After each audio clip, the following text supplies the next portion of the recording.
میں آپ سے پوچھنا چاہتا ہوں، تربیت کی رٹ تو سبھی لگاتے ہیں کہ تربیت کرو اولاد کی، تربیت کرو اولاد کی، تربیت کرو اولاد کی، تو آئیے معلم انسانیت سے پوچھتے ہیں، معلم کائنات سے پوچھتے ہیں، یا رسول اللہ ہم اولاد کو کیا کیا سکھائیں کہ ہم اولاد کی تربیت کر سکیں؟ اس لیے کہ کوئی کہتا ہے یہ سکھاؤ، کوئی کہتا ہے یہ مت سکھاؤ، کوئی کہتا ہے یہ سکھاؤ، کوئی کہتا ہے یہ مت سکھاؤ۔ تو لوگوں کی بات سننے کی بجائے حضور ہم آپ کی بارگاہ میں آئے ہیں کیونکہ آپ معلم انسانیت ہو، آپ معلم کائنات ہو، آپ ایسے استاد ہو کہ جبریل امین بھی آپ کی بارگاہ میں زانوِ تلمس طے کرتا ہے۔ اللہ اکبر، آپ ایسے معلم کائنات ہو کہ انبیاء کرام بھی آپ کے سامنے جو ہے وہ زانوِ ادب طے کرتے ہیں۔ یا رسول اللہ آپ ہی بتائیں ہم اپنی اولاد کو سکھائیں کیا تو تربیت کا حق ادا ہو جائے؟ تو میرے نبی فرماتے ہیں اپنی اولاد کو 3 باتیں سکھاؤ۔ اپنی اولاد کو کتنی باتیں سکھاؤ؟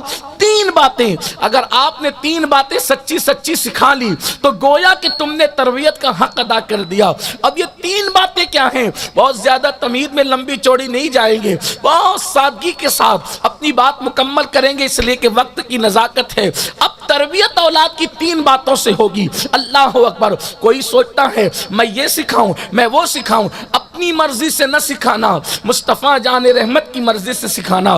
رسول اللہ فرما رہے ہیں اپنی اولاد کو 3 باتیں سکھاؤ۔ 3 باتوں میں سے حضور فرماتے ہیں پہلی بات جو اپنی اولاد کو سکھاؤ وہ اپنے نبی کی محبت سکھاؤ، وہ اپنے نبی کا عشق سکھاؤ، اپنے نبی سے محبت سکھا دو۔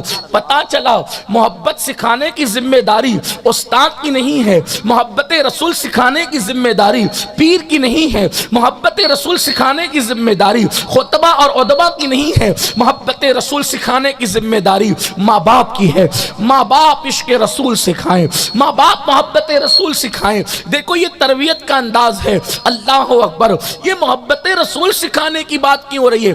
تربیت کا پہلا حصہ ہے عشق مصطفیٰ سکھاؤ، محبت رسول سکھاؤ۔ اور کون سکھائیں؟ ماں باپ۔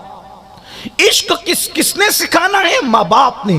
جب ماں باپ ہی کا سینہ عشق سے خالی ہے تو وہ کیا محبت سکھائیں گے، وہ کیا عشق سکھائیں گے؟ اور آخر حیرت ہے حضور یہ نہیں فرما رہے نماز سکھاؤ۔ تربیت کا پہلا حصہ نماز نہیں، تربیت کا پہلا حصہ روزے نہیں ہے، تربیت کا پہلا حصہ زکوٰۃ کا باب نہیں، پہلا حصہ تربیت کا عشق مصطفیٰ ہے۔ کیوں؟ اس لیے کہ نماز، روزہ، حج، زکوٰۃ یہ سب مومن کے لیے ہے، اور جب تک کوئی مومن بنتا نہیں اس وقت تک کہ یہ اعمال اس کے لیے لازم آتے نہیں۔ اور پھر دوسری بات، نماز بالغ ہونے کے بعد ہے، روزہ بالغ ہونے کے بعد ہے، حج بالغ ہونے کے اور صاحب استطاعت ہونے کے بعد ہے، زکوٰۃ بالغ ہونے اور مالدار ہونے کے بعد ہے۔ لیکن عشق مصطفیٰ ایسا اہم الفرائض میں سے ہے کہ ماں اپنے بچے کو دودھ پلا رہی ہے، دودھ پلاتے پلاتے عشق مصطفیٰ سکھانا ضروری ہے۔ نعرہ تکبیر، نعرہ رسالت، نعرہ حیدری۔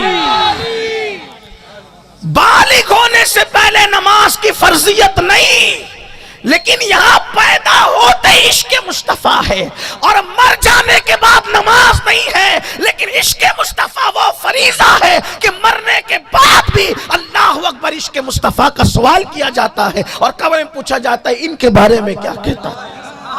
پتا چلا عشق سے چھٹکارا ہی نہیں ہے۔ اور ایک بات اور اہم عرض کروں، میرے آقا جانتے ہیں اس لیے کہ حضور سے بڑا ماہر نفسیات کون ہے؟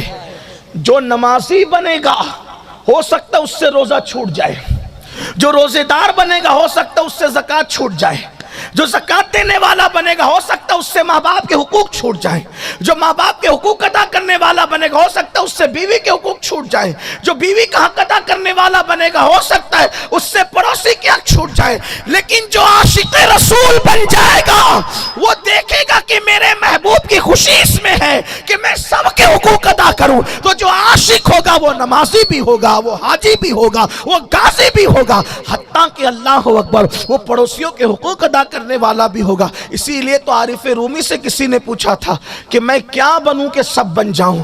فرمایا عاشق بن جا تو خود بخود سب بن جائے۔ حضور فرماتے ہیں کہ اپنے بچوں کو عاشق رسول بناؤ، پہلی تربیت کا حصہ